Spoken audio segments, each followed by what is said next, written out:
Hi, I'm Mike Klempa from Alphawave Semi, and I am the OAF's PLL Interoperability Chair. We're here at the OAF's 448 gig AI workshop to have conversations to move the industry forward on 448 gig definition.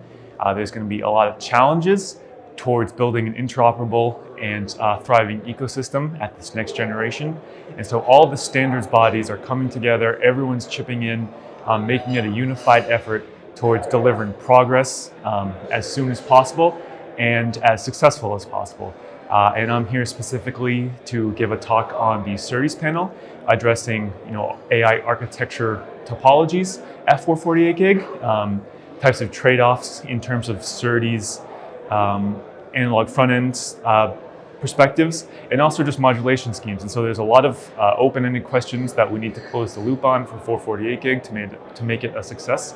And it's going to take the village to contribute to pull this thing to the finish line. And so I'm excited to see what happens here this week and looking forward to the future. It's going to be an exciting, wild ride, but we'll get there sooner than later. So for 448 gig, the OAF has already started its framework document process.